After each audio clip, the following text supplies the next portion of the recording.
Hello, goblins. It's Chris, Eldritch Pipes. It's Listen with Eldritch.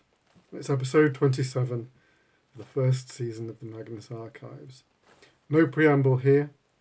I'm just going to be carving a stem while we do this.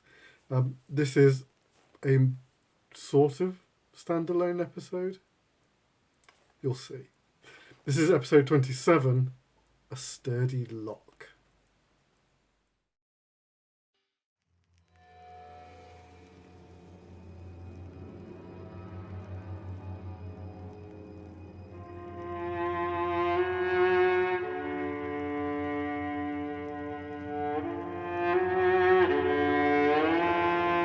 Rusty Quill presents The Magnus Archives.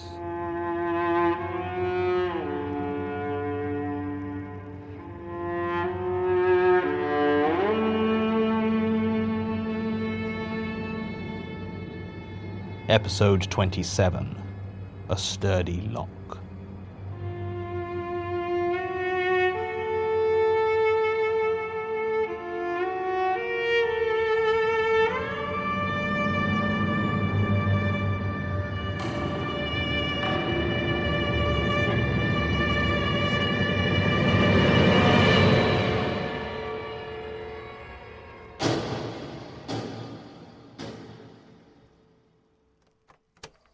Statement of Paul Mackenzie regarding repeated nocturnal intrusions into his home. Original statement given August 24th, 2003. Audio recording by Jonathan Sims, head archivist of the Magnus Institute, London. Statement begins. It's strange to live alone.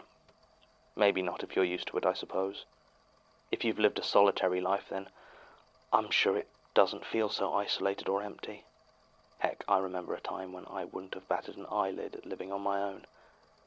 But now I'm so used to having other people in the house that it's a sad, lonely existence I've found myself living. Even before I started having my nightly visitor.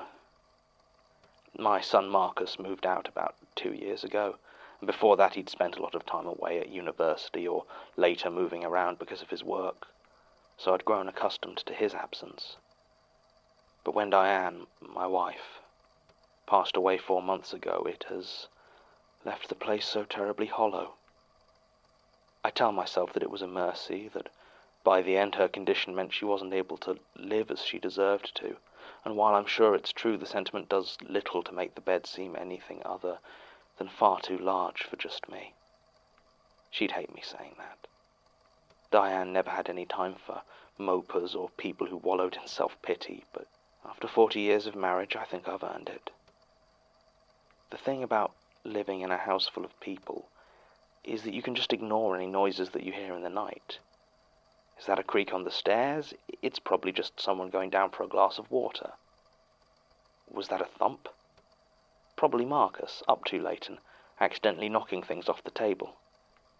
I know it doesn't actually make you less likely to be robbed or broken into, but you stop panicking about it every time you hear the slightest noise from outside your room.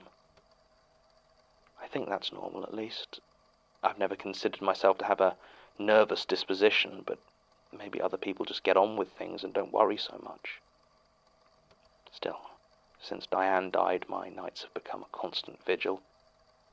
No house is silent if you listen hard enough, and since ending up alone I have been listening so hard that at points I have to remind myself to breathe. Now every soft groan of the settling house is the sound of some violent thug or burglar in my home, waiting to see if they need to kill me. Marcus has suggested I get a pet, so the house doesn't feel so empty, but I've never had a pet before, and I'm too old to learn now. Given how alert and paranoid I generally am when trying to sleep in an empty house, I'm sure you can imagine my terror when I heard something outside my room one night about a month ago. I've lived in the same house since I married Diane, and I know every squeaky floorboard. It was the one just at the top of the stairs. I waited, desperately straining my ears to hear any other sound of movement.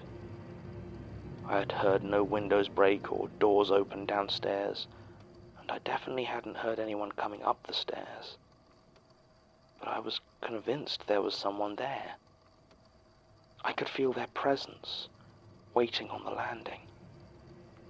Had they realized how loud the floorboard was?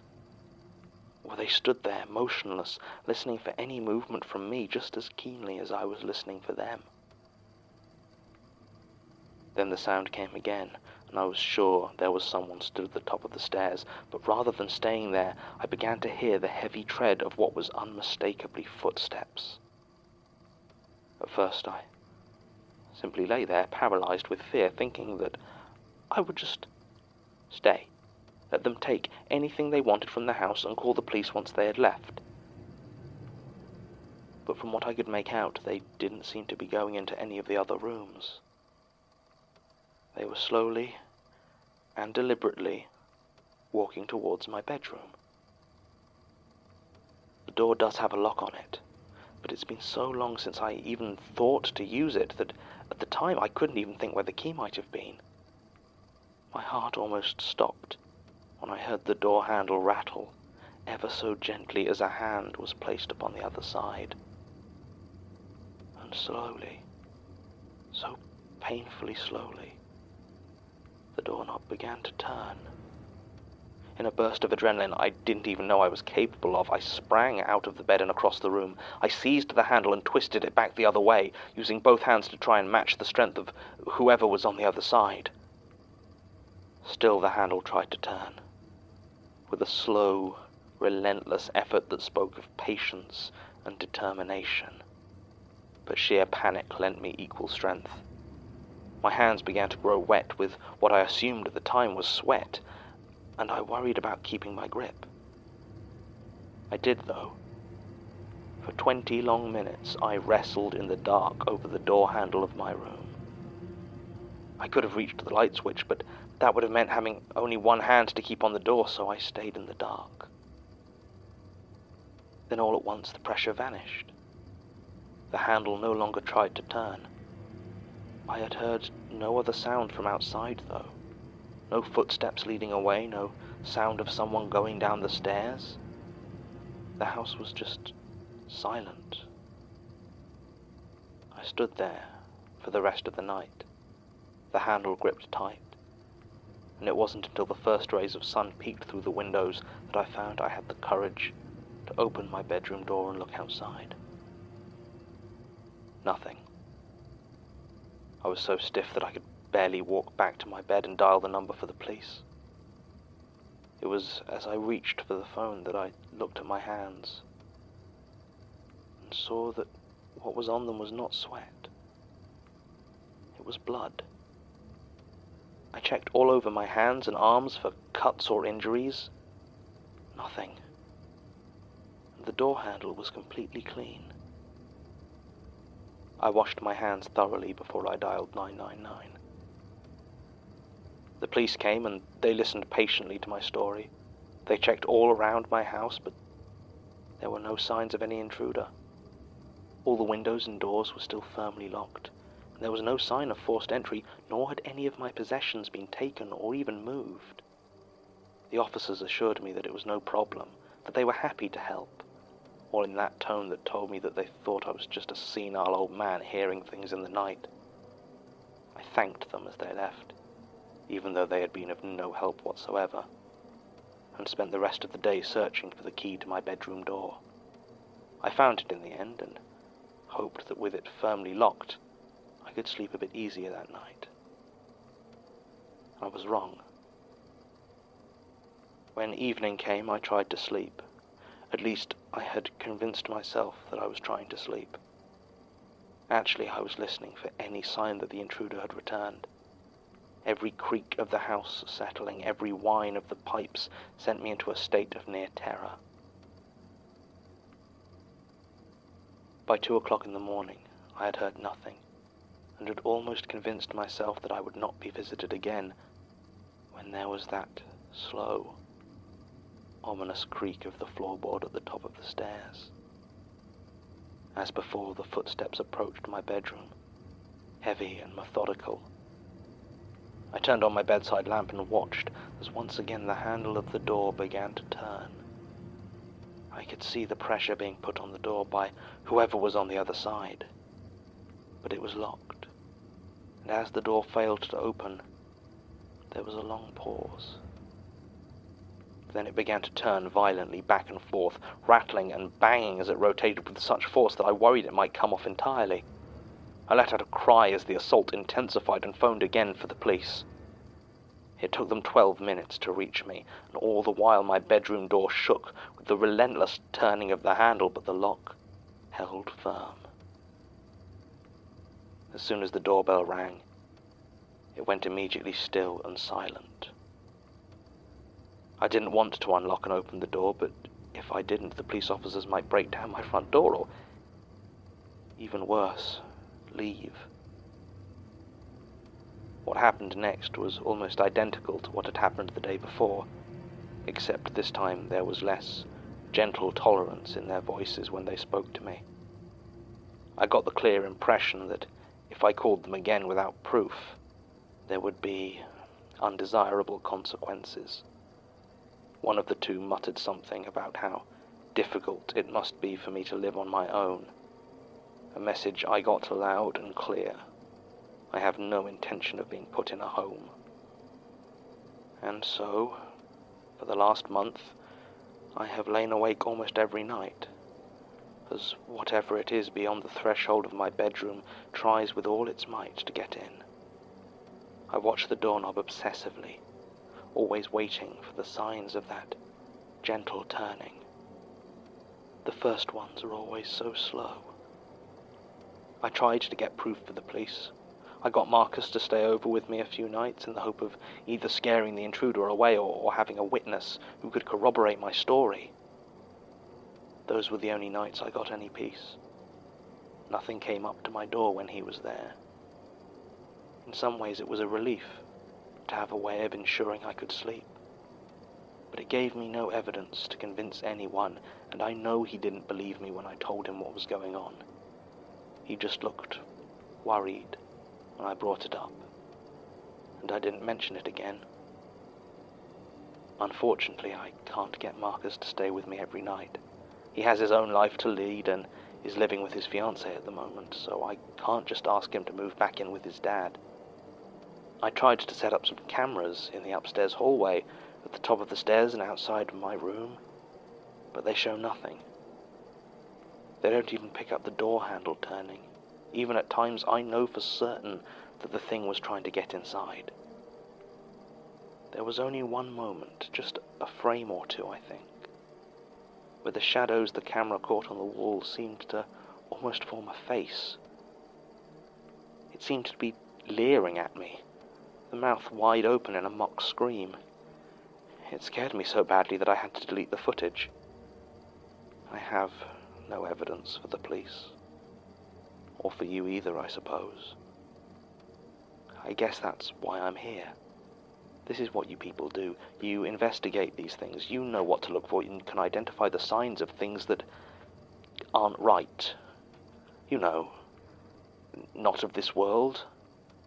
I'm not saying it's a ghost or anything like that. It's just that, well, if it was a ghost, you'd be the ones to talk to, right? I just need it to stop. And I don't want to be put in a home. I know they will. If I keep telling them about how my door handle rattles and turns every night, they'll think I'm senile and useless and send me to a home, and I will not let that happen. It's my house. And I don't care how much it scares me, nothing is going to make me give it up. Maybe Marcus is right. Maybe I should get a dog. Statement ends. I want to believe Mr. Mackenzie. I really do. I'm not entirely made of stone, and am apt to be moved by the plea of a scared old man as much as anybody. I mean, dementia is of course the most likely explanation, and he admits himself that he has no proof of any of it. Yet part of me still wants to believe him. Perhaps this job is making me sentimental. In any case, it's a moot point. Mr. Mackenzie died of a stroke some 2 months after making this statement, and there doesn't seem to be any obvious connection between his passing and his statement to the Institute. When this was originally logged, apparently we did send a then member of the research staff, one Sarah Carpenter, to take some readings of the house. Apparently she felt there was little enough danger to justify an overnight vigil at the place, but like everyone else in Mr. Mackenzie's tale, she encountered no strangeness or intruders on the upstairs landing or in any other part of the building. Sasha, who was now returned after her brief convalescence, has confirmed the call-outs against police reports, and they do appear to match, though obviously they're rather light on detail. Martin made contact with the son, Marcus Mackenzie, but he declined to talk to us, saying that he'd already made his statement. This leads me to believe that Marcus Mackenzie may also have a statement lurking somewhere here in the archives, lost among the mess and misfiling. The only other thing that stands out from this as strange is that Sarah Carpenter, the researcher originally sent to look into this back in 2003, took some rather detailed photographs of the interior and layout of the house. Looking through them now, it strikes me that the bedroom door, to which Mr. Mackenzie refers so often, does not appear to have a keyhole or any sort of lock. End recording.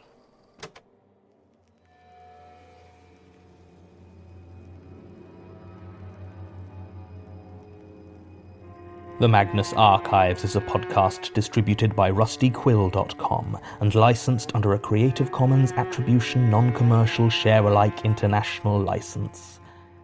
Today's episode was written and performed by Jonathan Sims.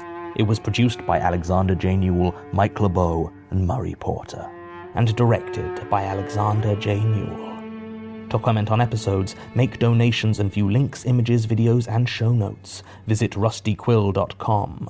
Rate and review us on iTunes, visit us on Facebook, tweet us on Twitter @TheRustyQuill, or email us at mail@rustyquill.com. Thanks for listening.